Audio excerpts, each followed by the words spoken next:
सर्वांना नमो बुद्धाय, जय भीम, जय संविधान। अजिंठा बुद्ध विहार धाड अंतर्गत बुद्ध विहार जोडो अभियान या अभियानासाठी आजचं गाव आहे तराडखेड। तर तराडखेड हे धाडवरून 13 किलोमीटर अंतरावरती आहे। तर चला जाऊया तराडखेड्याला आणि बघू तिथलं सुंदर सासरी। नमो बुद्धाय, जय भीम।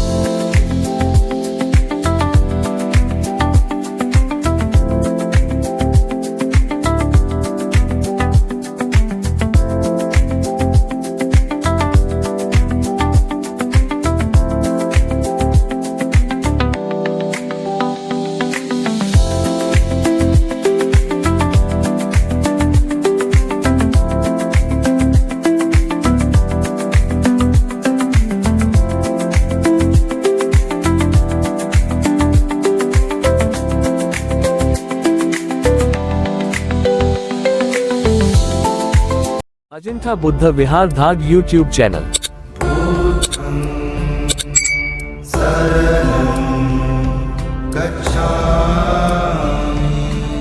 धाड अंतर्गत बुद्ध विहार जोडो अभियान या अभियानासाठी आजचं गाव आहे तराडखेड। तर तराडखेड येथील सरपंच तसेच ग्रामस्थ इथे उपस्थित आहेत।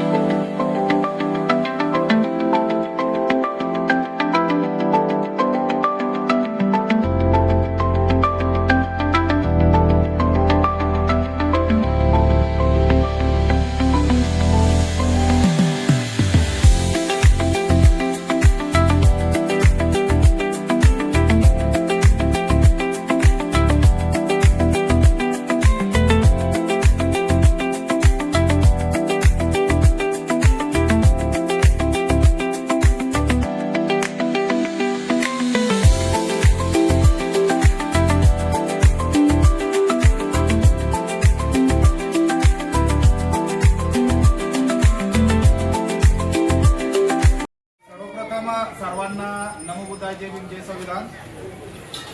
माझा परिचय बऱ्याचशा उपासक उपासिकांना आहे। मी इथलाच नातेवाईक आहे, परंतु नवीन हे लहान बालका असो किंवा वयोवृद्ध उपासिका असो येणं जाणं कमी असल्यामुळे तुमचा आणि माझा परिचय आता खूप तरी पुसट चाललेला आहे। तर मी डॉक्टर प्रवीण शंकर बोर्डे, धम्मसेवक तसेच अजिंठा बुद्ध विहार धाड यांचा मी व्यवस्थापक आहे आणि बुद्ध विहार जोडो अभियानाचा मी प्रचारक आणि प्रसारक आहे। तर मी तुमच्या गावाला येण्याचं मागचं कारण असं आहे की 1 तारखेला केलेला संकल्प बुद्ध विहार जोडो अभियान या संकल्पानुसार आपलं हे 16वं 17वं विहार आहे। आतापर्यंत 16-17 विहार आमच्या या अभियानामध्ये जुडलेले आहेत। तर यामध्ये मी सर्वप्रथम तुमच्या विचारांना पडलेला प्रश्न, आता हा माणूस आलेला आहे आणि हा काहीतरी बुद्ध धम्म संघ सांगणार आहे, बाबासाहेब सांगणार आहे आणि कार्यक्रम झाल्यावर बॅग आणलेली मोठी मग काहीतरी पॉम्पलेट काढल किंवा मग पावती पुस्तक काढल आणि तराडखेडवासी यांच्या वतीनं 50-50 रुपयाच्या पावत्या भरा, 100 रुपयाच्या पावत्या भरा आहे ना। तर सगळ्यात मोठा तुमचा प्रश्न पडलेला आहे, त्याला एक सांगू इच्छितो मी, ज्यांना हा प्रश्न उद्भवला असेल तर मी तुमच्याकडे काही धम्मदान मागायला आलेलो नाही, पहिला विषय। दुसरा विषय असा आहे की माझं हे अभियान जोडो जे आहे तर हे माझ्या स्वतःच्या खर्चातून चालू आहे। त्यामुळे तुमच्यावर काही 5-50 रुपयाचा बोजा पडणार नाही।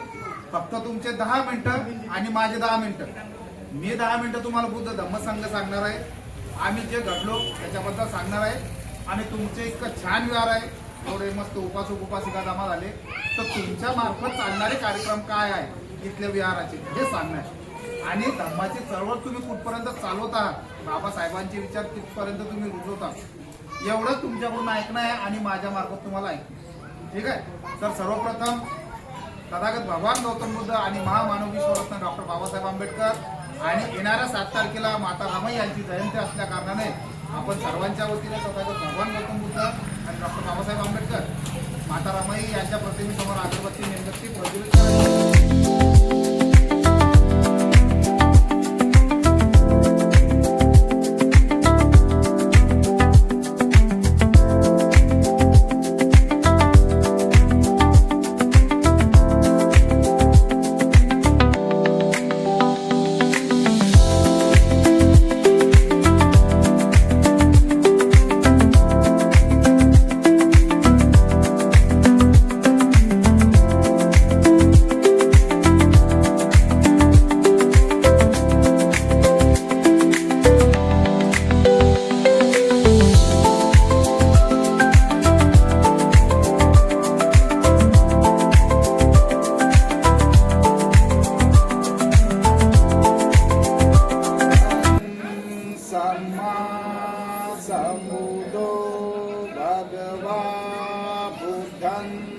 भगवन्तम् अभिवादेमि तस्य भगवतो अरहतो सम्मा सम्बुद्धस्य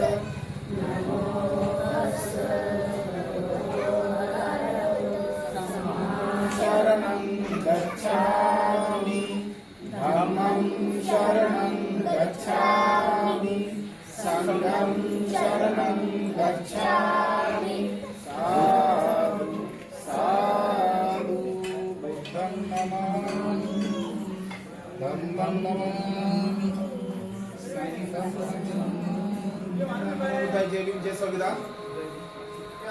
या अभियानाचा संकल्प असा आहे की आपण लाखो रुपयांचा निधी शासनाकडून असतो किंवा मग आपण आपल्या पोटाला चिमटे देऊ धम्मासाठी बाबासाहेबांसाठी पायी रुपये जमा करून बुद्ध विहार स्थापन करतो आणि त्या बुद्ध विहारामध्ये आपण सुशोभित अशा तथागत भगवान गौतम बुद्धांच्या आणि विश्वरत्न डॉक्टर बाबासाहेब आंबेडकर यांच्या मूर्त्या आणतो आणि हर्ष उत्सवामध्ये बंदीजींचं आचरण करून आपण त्या मूर्त्या आपण बुद्ध विहारामध्ये स्थापन करतो आणि त्या दिवशी आपल्या अंगात एक वेगळंच आचरण करण्याचा आपला संकल्प असतो. आणि नंतर काय होतं की जसं मोबाईलची बॅटरी आपण मोबाईल पाहू ती कमी 0% होऊन जाते, बरोबर आहे.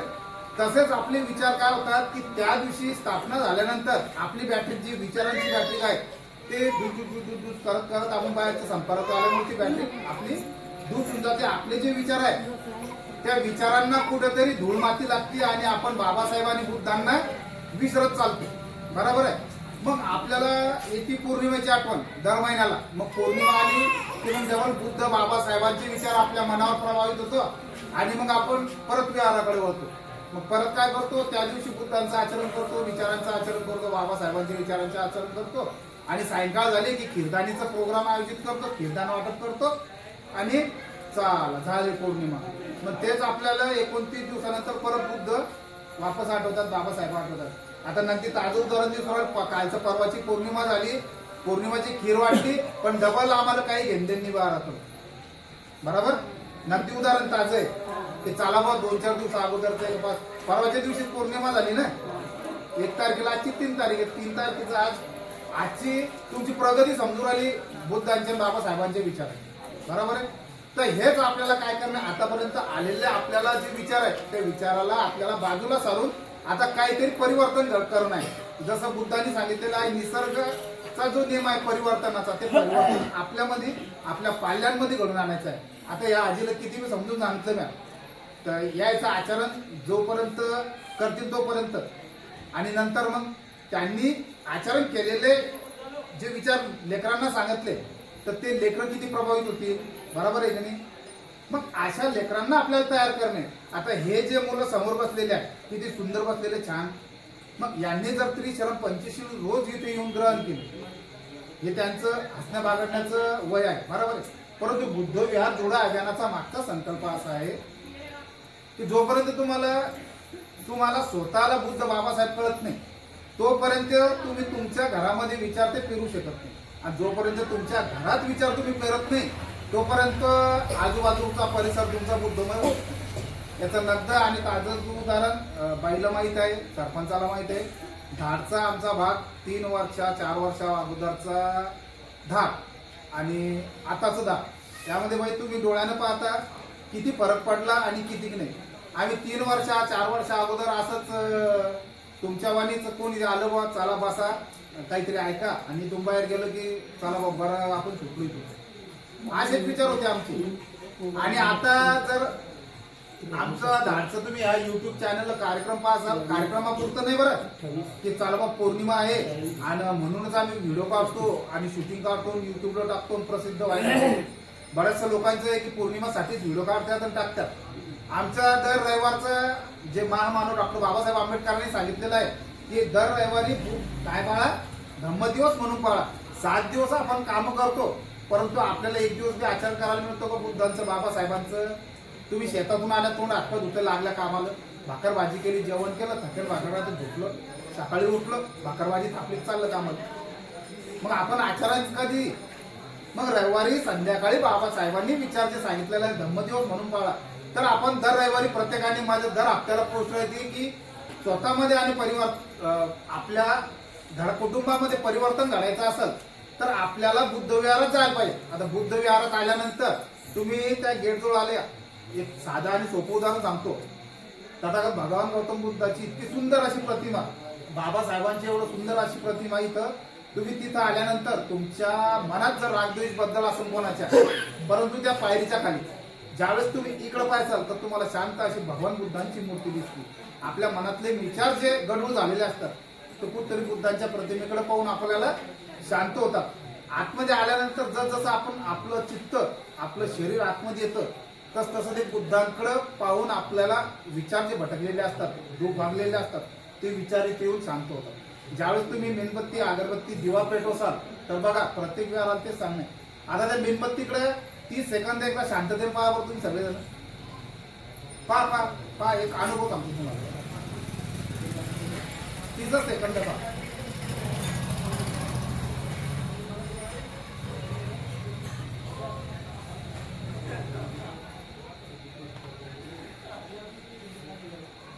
झाले 30 सेकंद. बर काय दिसलं तिच्यात सांगा. आता पाहिलं तुम्ही 30 सेकंद काय पाहिलं? हा मेणबत्तीच पाहिली. बर तुम्ही काय पाहिलं बाई? गौतम बुद्ध सर. तुम्ही काय पाहिलं? हा मन शांत झालं. बर तुम्ही काय पाहिलं?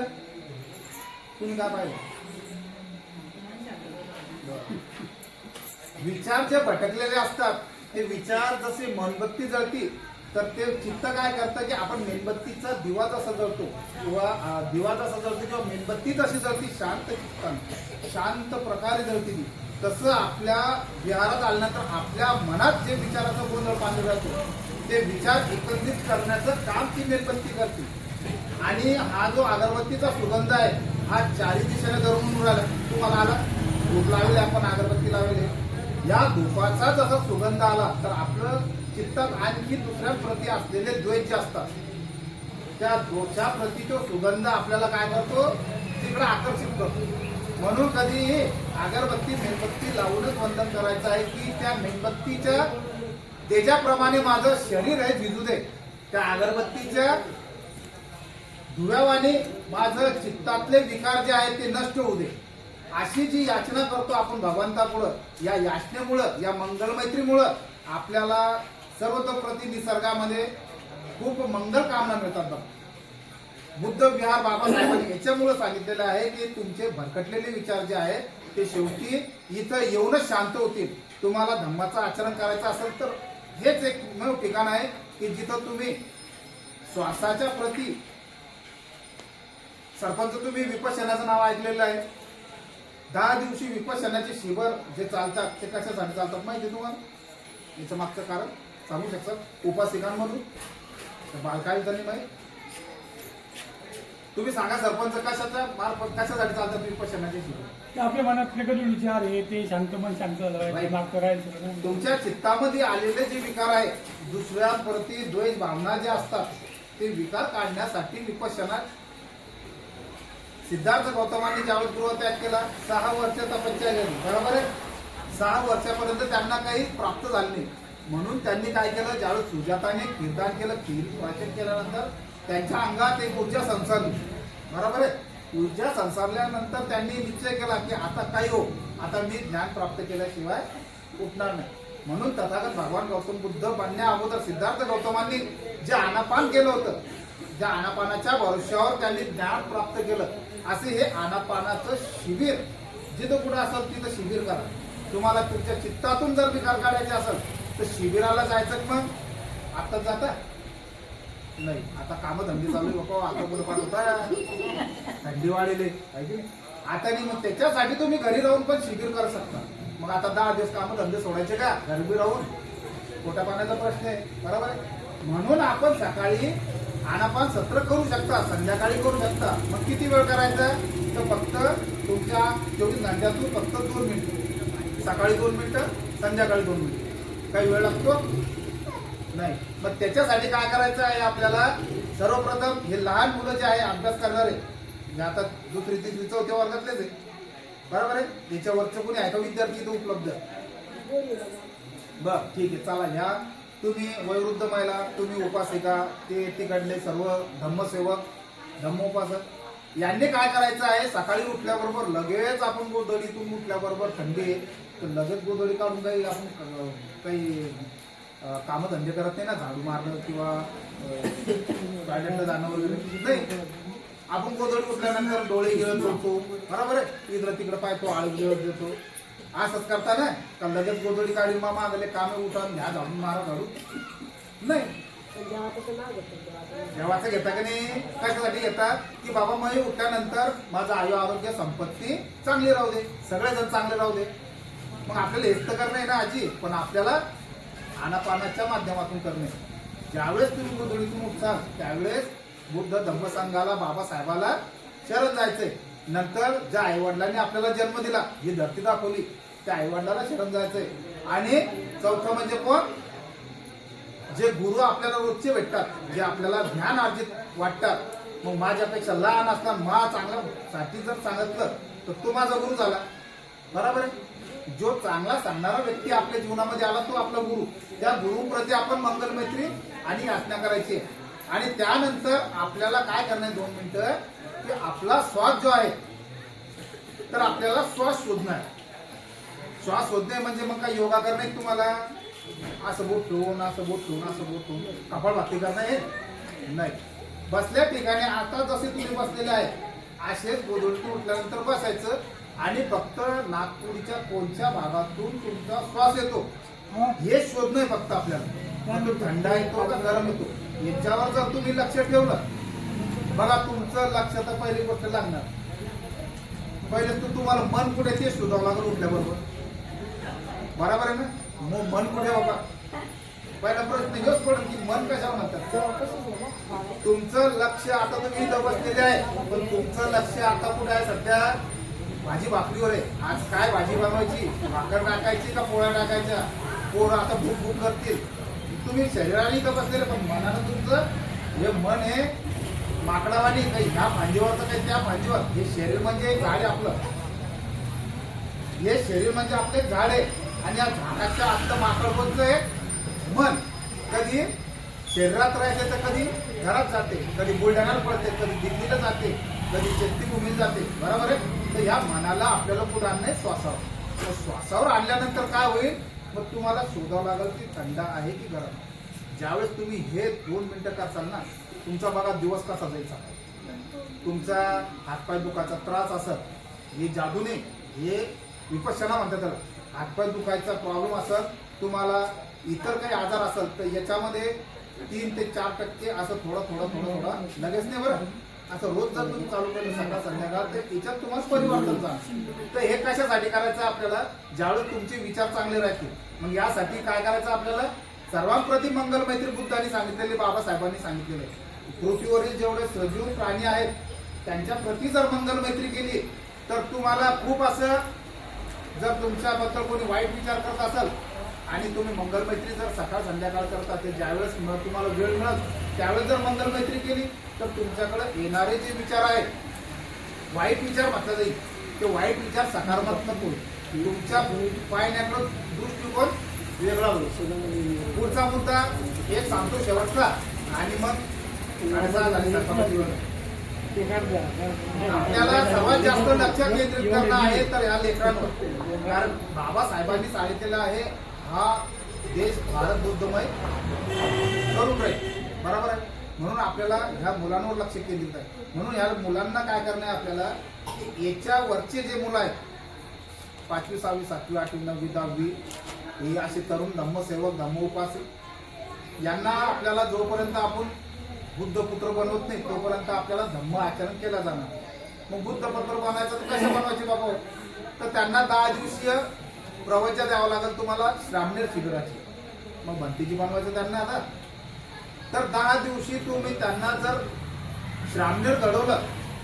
आता श्रामणेरसाठी सर्वतोपरी जे शिबिरं चालतात ते फ्री ऑफ चार्ज चालतात, म्हणजे तुम्हाला 1 रुपया द्यायचं काम नाही, तिथं राहायला खाणे सगळ्याची. तर 10 दिवसामध्ये त्यांना बुद्धांची जी शिकवण असते चिवर घेऊन मुंडन करून 10 दिवस जर तुम्ही प्रवचन दिली ह्या वयामध्ये, तर त्यांना बाबासाहेबांनी बुद्ध आतापासून जर कळाले तर पुढं चालून हे मुलं आपल्याला बुद्ध धम्म संघाच्या बद्दल तुम्हाला ज्ञान देतील. आज मी इथं उभा आहे, उद्या तुमचा मुलगा मुलगी इथं उभं राहून बोलतील तुम्हाला बुद्ध सांगतील, धम्म सांगतील. मग एवढा मोठा अभिमान, एवढी मोठी खुशी तुम्हाला कुठं मिळेल? बुद्ध विहारातच मिळेल ना, बरोबर आहे. आणि परत एक दुसरा विषय असा की ह्या मुलांना आता जर त्रिशरण पंचशील येत नसेल, आता मी त्यांना जर म्हटलं भाई आता रामाई जयंती किती तारखेला आहे, मग रामाई माईच्या बद्दल बोलशील का तू आता 2 मिनिटं बोलशील का? आजी थांबा बोलशील? तुमच्यापैकी बोलचाल कोणी? हा, आता कसं मग हे जर घडवायचं असलं तुम्हाला तर बाबासाहेबांनी जे सांगितले दर रविवारी विहारात या. मग इथं आल्यानंतर तुम्ही काय करसाल? संध्याकाळी जर तुम्ही अर्धा तास ज्याला त्रिशरण पंचशील घेता, मग ह्या विद्यार्थ्यांना रोज एक विषय द्यायचा, रोज नाही दर रविवारी एक विषय द्यायचा. माता रमाई द्यायची, जिजाऊ माय द्यायची, बाबासाहेब द्यायचे, छत्रपती शिवाजी महाराज द्यायचे, बुद्ध द्यायचे. बरं ते नसेल पाठांतर तर तुम्ही शनिवारी शाळेत काय शिकले बाबा त्याच्यावर 2 मिनिटं सांगा. तुम्हाला कोणत्या मास्तरना काय धडा शिकवला ते आम्हाला सांगा. मग याच्यामुळे काय होईल? येणाऱ्या 14 एप्रिल असो, कोणतीही जयंती असो, ज्यावेळेस इथं कार्यक्रम होतात ना, आणि ज्यावेळेस तुम्हाला लहान मुलांना भाषण द्यायचं काम पडतं ना, मग घेतात चिठ्ठ्या हातात मग वाचतात. मग किती मस्त वाटतं आपल्याला चिठ्ठ्या घेऊन. त्या बघा चिठ्ठ्याचं जर इथून बोलल्या तुमच्या उपासिका म्हणा, तुमचे मुलं म्हणा, तर किती आनंद वाटेल तुम्हाला. मग याच्यासाठी आपल्याला स्टेज डेअरिंग निर्माण करायची. ती कशासाठी? की इथे येऊन जर तुम्ही बोलल्या हे विद्यार्थी वर्ग तर किती छान वाटेल, बरोबर आहे की नाही? मग त्याच्यासाठी आपल्याला हे घडवणं आहे. आणि दर रविवारी आपण इथे यायचं आहे आणि बुद्ध धम्म संघाला आणि बाबासाहेबांच्या विचाराला प्रेरित होऊन इथं आपल्याला समाज घडवणं आहे. मग यासाठी आपल्याला रोज मिळून का वेळ वंदन करायला नाही. मग त्रिशरण पंचशील जर तुम्ही रेग्युलर घ्यायला लागले तर अजिंठा बुद्ध विहार धाड यांच्या मार्फत तुम्हाला सुत्त पाटणाचे जे पुस्तक आहे बुद्ध धम्म संघाच्या पूर्ण गाथाचे, आणि परत एक बुद्ध संस्कार विधीचं एक पुस्तक येते, एकीकडून पाली भाषातल्या गाथा येतात, एकीकडून मराठीतल्या गाथा येतात. असे एक पुस्तक आमच्या विहाराच्या मार्फत प्रत्येक विहाराला छोटे छोटे 5 पुस्तिका आणि मोठं एक पुस्तक. पण कधी ज्यावेळेस तुमच्यात परिवर्तन दिसलं त्यावेळेस, आणि तुमच्या मुलांमध्ये रोज नाही पण दर रविवारी येऊन ते वंदना घेऊन राहिले आणि आता कुठेतरी त्यांच्या पाठ होत आहे. मग पुढच्या गाथा घेण्यासाठी ते पुस्तकं आणि तुम्ही पण ते पाठांतर करा. आज आमच्या महिलांना तुम्ही बघू शकता, ज्या धम्मसेविका आहेत तर ते त्यांच्या पद्धतीनं अष्टशील उपवास धारण करतात आणि प्रत्येक रविवारी धम्मदिवस म्हणून साजरा करतो आम्ही. प्रत्येक महिला दर हप्त्याला एक महिलाचं नाव नियोजन केलेलं आहे. ती महिला त्रिशरण पंचशील पासून तर सरनत्य गाथा जेवढ्या गाथा येईल त्या गाथाचं पठण होतं.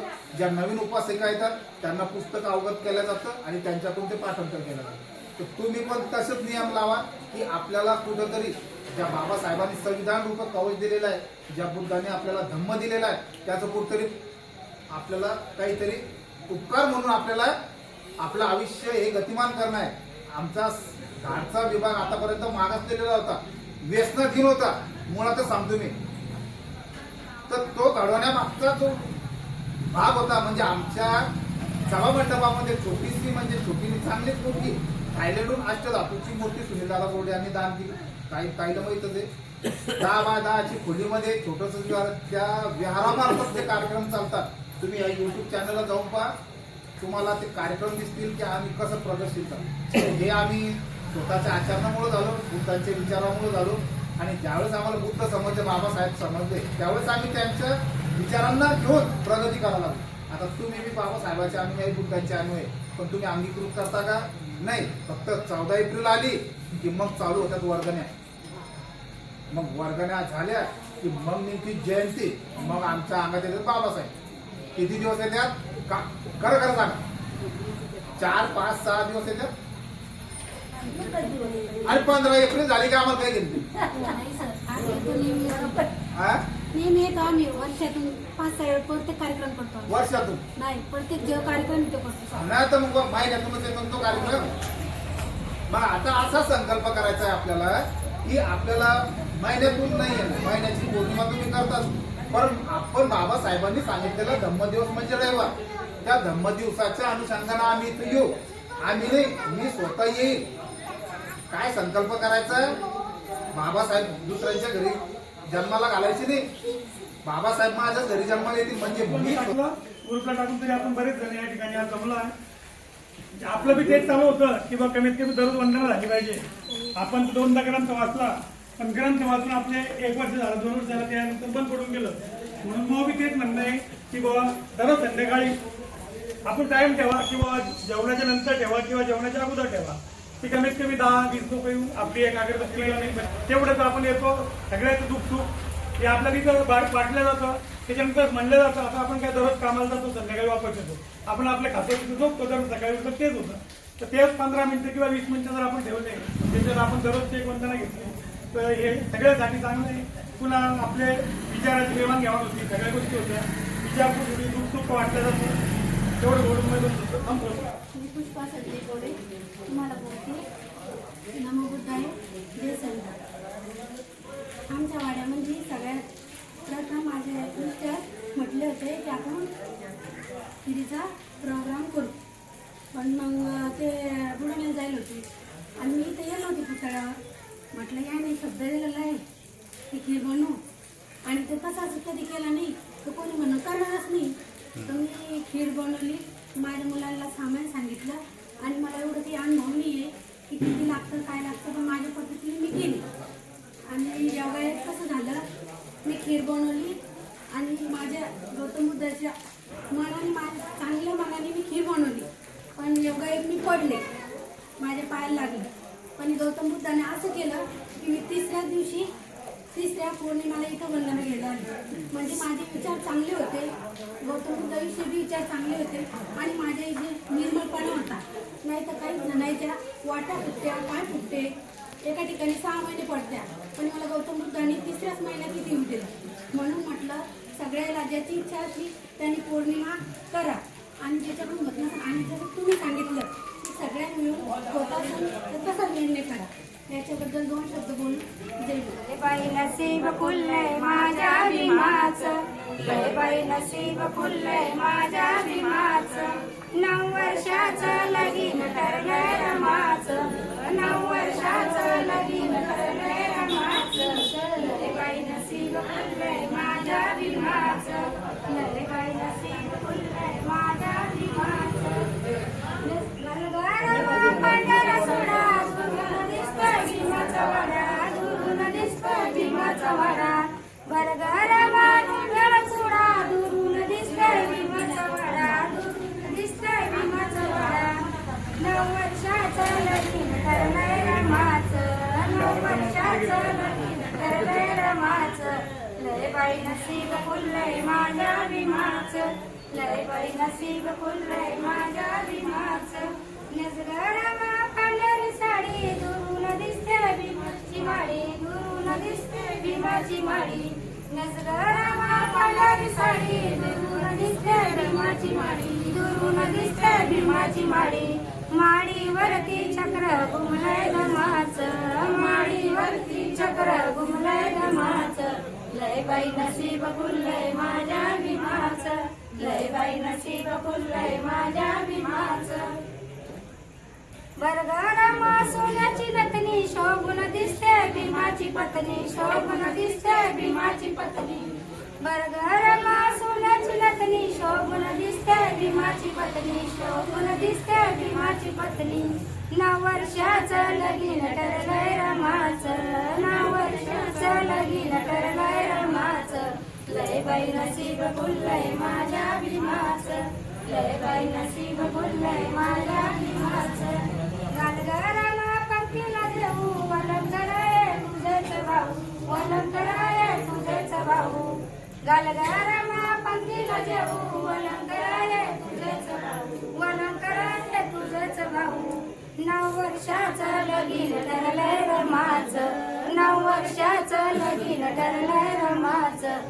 लय बाई नसीब खुललंय माझ्या भीमाचं, लय बाई नसीब खुललंय माझ्या भीमाचं. लय बाई नसीब खुललंय माझ्या विमान. जय भीम. सत्तेच्या भावनाची चंदन विमात होते, कालात जीवनाच्या विषमता नाचली, न्यायाची राखदारी गुंजन विमात होते. संकल्प या मनाचा क्रांती करून गेला, उघड्या मनाचा मोठा होऊन सिंह गेला.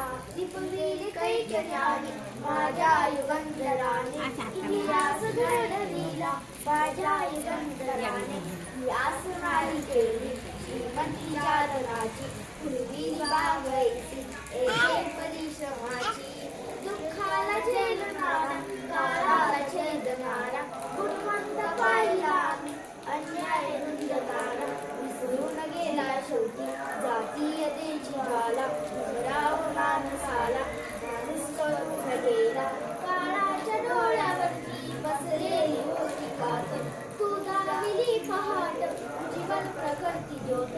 न्यायाच्या आदर्शावर संघर्ष तुझा होता, या दीन बांधवांना आदर्श तुझा होता. बंधुत्वरायाने हृदयात साठविले, हृदयात साठविले दलितांचे राजकारण दिल्लीला पाठविले, दलितांचे राजकारण दिल्लीला पाठविले.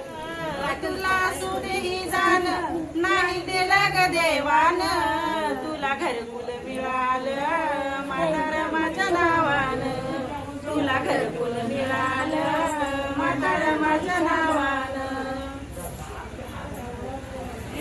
अशी कशी तू शिकली ग बाई, अशी कोण हुकली ग, अशी कशी तू शिकली ग बाई, शिकून हुकली ग. देव्या दारामध्ये मांडून दिवा लावून थकली ग, देव्या दारामध्ये मांडून दिवा लावून थकली ग. असे केले तर उपवास मरी आईच्या भेवान, लय केले तर उपवास मरी आईच्या भेवान. तुला घरकुल मिळालं म्हातार माझ्या नावानं, तुला घरकुल मिळालं माझ्या नावानं. बेमानी जर करशील बाई ग, रमा भीमासी बेमानी जर करशील बाई ग. 7:30 लागन माग रोज मरशील बाई ग, 7:30 लागन माग रोज मरशील बाई ग. मन करावं लागन हे नको बोलू सतावान, मन करावं लागन हे नको बोलू सतावान. तुला घरकुल मिळालं म्हातार माझ्या नावानं, तुला घरकुल मिळालं म्हातार माझ्या नावानं. 9 कोटी पिलांसाठी केली जीवाची लाई ग, 9 कोटी पिलांसाठी केली जीवाची लाई ग. फोटो म्हातार माईचा तुझ्या घरात नाही ग, फोटो म्हातार माईचा तुझ्या घरात नाही ग. देवारत देवा मोर तेल जाळले पावन, देवारत देवा मोर तेल जाळले पावन.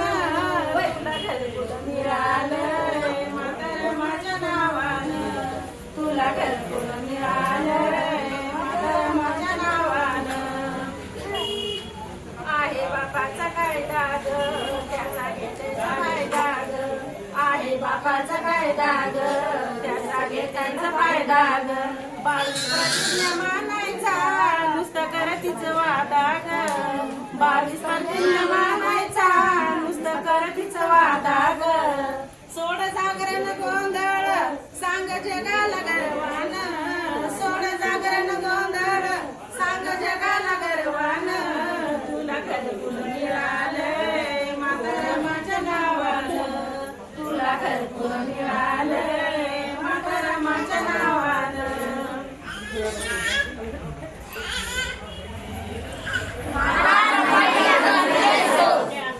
जिल्हा बुद्ध विहार 10 अंतर्गत बुद्ध विहार जोडो अभियान, या अभियानासाठी आजचं गाव होतं तराडखेड.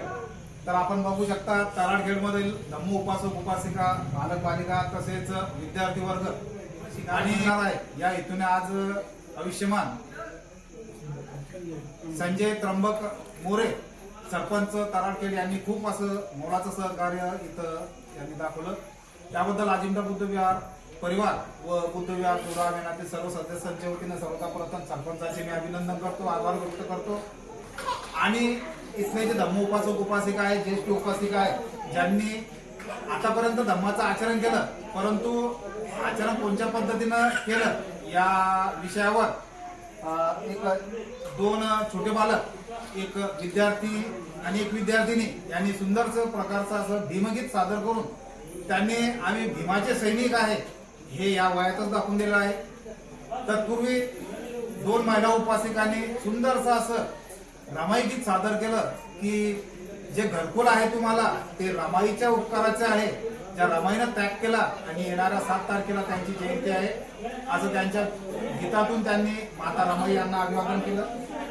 तद्वतच उपासिकांनी खिलदाणीच्या बद्दल खूप चांगल्या प्रकारे मनोगत व्यक्त केलं की मी जे माझ्यावर आलेलं संकट, या संकटाला कुठेतरी बुद्ध धम्म संघ यांना मी आचरण करत होते आणि त्या वतीनं ते संकट दूर पळालं आणि मी इथे खिलदाणीच्या प्रोग्रामासाठी मी उपस्थित राहिले. आणि त्यांच्या वतीनं असा संकल्प आव्हान केलं गेलं की यानंतरचे होणारे खिलदान हे धम्मदानातून होईल. तर बघा, खूप चांगला प्रतिसाद या धम्म उपासक उपासिकांनी आणि ज्येष्ठ उपासक बालकांनी दिलेले आहे. या सर्वांसाठी अजिंठा बुद्ध विहार परिवार तसेच अजिंठा बुद्ध विहार अंतर्गत जे बुद्ध विहार जोडो अभियान चालू आहे यांच्या वतीने मी आमच्या सर्वांना अभिनंदन करतो. आणि अधम्म करावा तो विहाराकडे वळावा, ज्याला अधम्म करावा तो विहाराकडे वळावा, ज्याला अधम्म करावा तो विहाराकडे वळावा. नमो बुद्धाय, जय भीम, जय संविधान. अजिंठा बुद्ध विहार धाग YouTube चॅनल.